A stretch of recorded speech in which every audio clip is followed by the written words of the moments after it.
की तैयारी बहुत ऐतिहासिक है और जैसे बंदी को लेकर रुझान आ रहा है, पूरे झारखंड से लोग उतरेंगे। हम यही अपील करना चाहते हैं कि जितने भी हमारे सामाजिक ऑर्गेनाइजेशन हैं, धार्मिक अगुवा हैं, चाहे वो डोकलो शोर हो, चाहे पाला समिति हो, मानकी मुंडा संघ हो, सभी से हम कहेंगे इस बंदी को सफल करें, क्योंकि जब से मैंडेट मिला है हेमंत सरकार को, तब से 5 साल बीता, कोई काम नहीं किया। अब फिर से मिला, इसके बावजूद भी जो है आदिवासियों के मसले पर, जमीन हो, रेप हो, नौकरी हो, शराब के मसले पर सभी जन विरोधी कानून को लागू किया जा रहा है। इसका पूर्ण विरोध होगा और बंदी में ऐतिहासिक होगा। और हम समझते हैं कि बंदी में जितने भी संगठन जो सत्य का रास्ता चुनता है उसको समर्थन करें और जो धोखेबाजों को विद्रोह करें। इसलिए अभी बंदी सफल होगी और ऐतिहासिक होगी और हम लोग सड़क पर उतरने का काम करेंगे। ये आदिवासी तो निश्चित रूप से तिलका मांझी के समय से आंदोलन कर रहे हैं और आज भी आंदोलन करते रहेंगे। इसमें बहुत बड़ी बात नहीं है, क्योंकि ये सिरमटोली मुख्य शरणा स्थल से रैंप को हटाने का मामला है। तो हम लोगों ने भी ठान लिया है कि जब तक यहाँ से रैंप नहीं हटेगा आंदोलन जारी रहेगा। इस तरह के हम लोग सोच समझ के ही आंदोलन का शुरुआत किए हैं। और दूसरा के पेशा नियमावली सरकार को 1 महीना के अंदर बना के उनको देना पड़ेगा। ये अब थक और ये सरकार हम लोग चलने नहीं देंगे।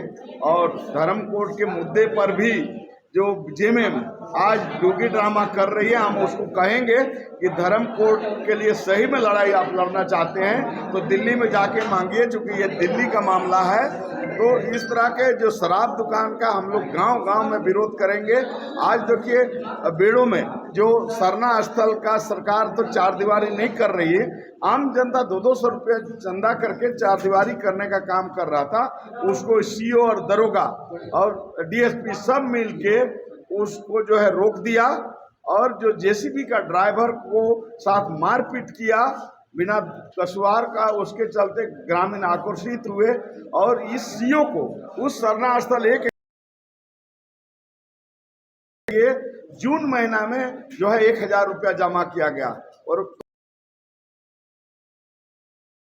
वहां का शरणा स्थल के जो मामला को लेके जो थानेदार है उसको निलंबित करने का मांग किया गया है, सीओ को भी, और केस को वापस करने का। और जोरदार ढंग से जो हमारे शरणा स्थल का जहां जहां भी अतिक्रमण हुआ है हम लोग चिन्हित कर करके हम लोग जो है लड़ेंगे। और आदिवासी जमीन और विस्थापन जैसे नगरी का हो, चाहे लातेहार में बनहरदी कोल ब्लॉक हो, राजहारा कोल ब्लॉक हो, विस्थापन के खिलाफ भी हम लोग बिल्कुल खुल चुके हैं। ये आंदोलन की शुरुआत है, इसलिए ये कोई पास और फेल होने वाली आज नहीं है, ये लगातार चलती है। क्योंकि झारखंड के लिए तो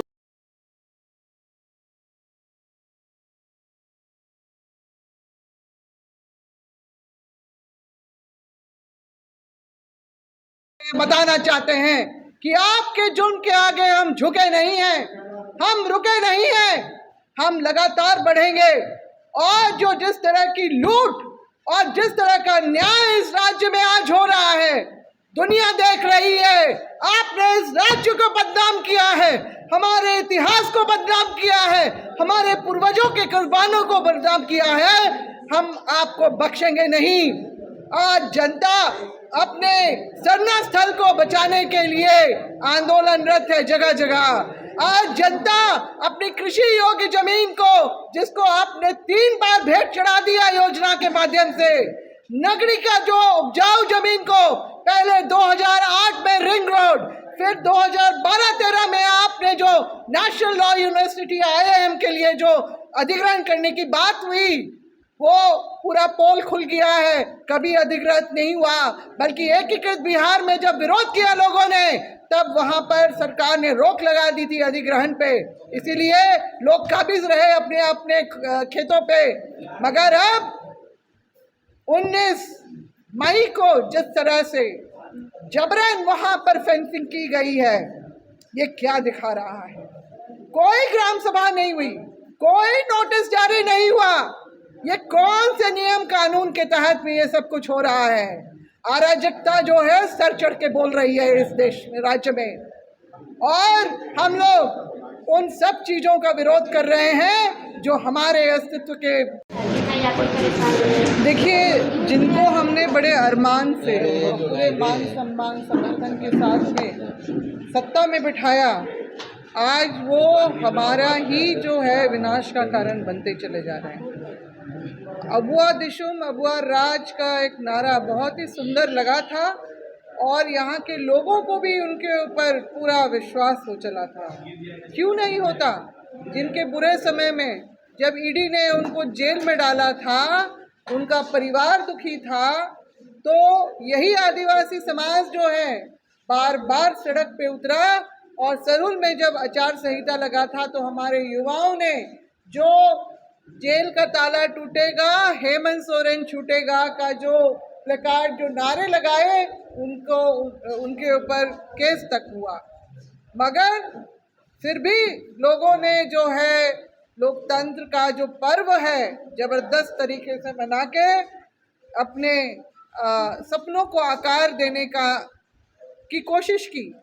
मगर सत्ता में बैठने के साथ और इस साल की शुरुआत के साथ ही हमने देखा कि हमारी सारी वो चीज़ें ध्वस्त होती चली जा रही हैं। जनवरी के महीने में हमने देखा कि रैंप सरना स्थल जो सिरमटोली में है उसके सामने में उतार दिया गया है। डीपीआर एक बार बना था कनेक्टिंग फ्लाईओवर का, कनेक्टिंग फ्लाईओवर के बारे में पेपर में भी छपा था और एक सामान्य ज्ञान के अंतर्गत जो है लोगों को यही समझ में आता है कि जो एक जगह से दूसरी जगह को कनेक्ट करे और जो शहर जिसका डेमोग्राफी आज हम देख रहे हैं और जो ट्रैफिक इतना बढ़ा हुआ है राजधानी का, तो जो ये योजना का सबने स्वागत किया। मगर हम क्या देखते हैं कि वही कनेक्टिंग फ्लाईओवर डिस्कनेक्ट कर दिया जाता है रैंप के माध्यम से, जिसका आज तक कोई औचित्य समझ में नहीं आता है। आज तक जो है मुंडा चौक जो सिरमटोली चौक है, वहाँ पर जो जाम में लोग आए दिन, मतलब दिन में कितनी बार फंसते हैं। ये षड्यंत्र हमारे आदिवासी समाज के खिलाफ में जो रचा गया 1994 में आरएसएस के हेडक्वार्टर में, ये उसी का परिणाम है। और जो ये सिरमटोली जिसको बाबा कार्तिक उरांव ने 1960 के दशक के आखिर में गैर आदिवासियों के अतिक्रमण से मुक्त करा के उसको उसके मूल रूप में स्थापित करने का काम किया और आदिवासियों में एक चेतना जगाने के लिए कि तुम इस भूमि के तुम मालिक हो, इस देश के मालिक हो, उपस्थिति दर्ज करवाओ, मेन रोड पे निकलो। जुलूस तो निकला, अब लाखों की जो शोभा यात्रा निकलती है, हमारे उसी सरूल शोभा यात्रा को 2022 में 5वां स्थान मिलता है और जो कनेक्टिंग फ्लाईओवर उसी के बाद से रैंप के माध्यम से डिस्कनेक्ट हो जाता है। जब से इसकी जानकारी समाज को हुई, आदिवासी समाज को, वो बार बार सड़क पे उतरा है। पहले हमने ज्ञापन दिया मुख्यमंत्री को, उनसे हमने आग्रह किया कि कृपया करके आप आइए, स्थल निरीक्षण कीजिए और देखिए कि किस तरह से अतिक्रमण हुआ है 2024 में और क्या परेशानियां हो सकती है, आप सामने से ही समझ सकते हैं। मगर समय दीजिए, करेंगे करेंगे करके उन्होंने बहुत हमें दिलासा दिया, झूठा आश्वासन दिया और इसीलिए आदिवासी समाज जो है बार बार अपनी बातों के तरफ अपना ध्यान आकृष्ट करने के लिए चरणबद्ध तरीके से आंदोलन किया। मगर दूसरी ही दिशा में सब कुछ करने लगा। एक तरफ से लोग बोलते हैं कि मुख्यमंत्री करना चाहते हैं, दूसरी तरफ से सरकार को भूलना नहीं चाहिए। सरकार तभी बनी जब उन्होंने वायदे किए थे 2019 में लैंड बैंक को निरस्त करने का। क्या वो हुआ? क्या जेपीएससी के रिजल्ट को भी खारिज करके उसको नए तरीके से नहीं हुआ, बल्कि वो जेपीएससी का ही पुराना रिजल्ट तमाम विरोधों के बाद भी उसको लागू किया गया, जिससे कई हमारे जो हैं यहाँ के राज्य के युवाओं की जो भविष्य को उन्होंने जो ठोकर मारी, ये इसको भूला नहीं है राज्य। और हमारे आदिवासी समाज की जो बारे में बात हो रही है कि 4 को आह्वान तो कर दिया झारखंड बंद का, लेकिन सरकार की शक्तियों के आगे क्या ये मजबूती के साथ लड़ाई होगी? आदिवासी समाज सकेगा सरकार से 4 तारीख के बंद को लेकर? क्योंकि लोग सरकारी राजनीति नहीं करते हैं, इसमें ये सारी चीजें ऑन हो जाती है।